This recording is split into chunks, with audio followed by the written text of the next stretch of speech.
LPG gas ಸಾಗಿಸುತ್ತಿದ್ದ tanker ಚಾಲಕನ ನಿಯಂತ್ರಣ ತಪ್ಪಿ ಪಲ್ಟಿಯಾದ ಘಟನೆಯು ಮಾರ್ಚ್ 16ರಂದು ಬೆಳಗ್ಗೆ ಕಟ್ಪಾಡಿ ಸಮೀಪದ ರಾಷ್ಟ್ರೀಯ ಹೆದ್ದಾರಿ 66ರಲ್ಲಿ ನಡೆದಿದೆ.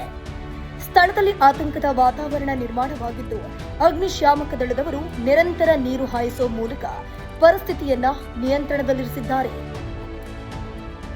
ಯಾವುದೇ ಅಪಾಯ ಸಂಭವಿಸದಂತೆ ಮುನ್ನೆಚ್ಚರಿಕಾ ಕ್ರಮಗಳನ್ನು ಕೈಗೊಳ್ಳಲಾಗಿದ್ದು, ಕೆಲಕಾಲ ವಾಹನಗಳ ಸಂಚಾರ ಅಸ್ತವ್ಯಸ್ತಗೊಂಡಿತ್ತು. ಗ್ಯಾಸ್ ತುಂಬಿದ ಬುಲೆಟ್ ಟ್ಯಾಂಕರ್ ಮಂಗಳೂರಿನಿಂದ ಉಡುಪಿ ಕಡೆಗೆ ಸಾಗುತ್ತಿತ್ತು.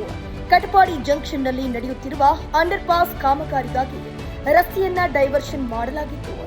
ಈ ತಿರುವಿನಲ್ಲಿ ವೇಗದಿಂದ ಬಂದ ಟ್ಯಾಂಕರ್ ಅನ್ನ ಚಾಲಕ ಒಮ್ಮೆಲೆ ತಿರುಗಿಸಿದ ಪರಿಣಾಮ ಪಲ್ಟಿಯಾಗಿದೆ ಎಂಬ ಮಾಹಿತಿ ತಿಳಿದು ಬಂದಿದೆ.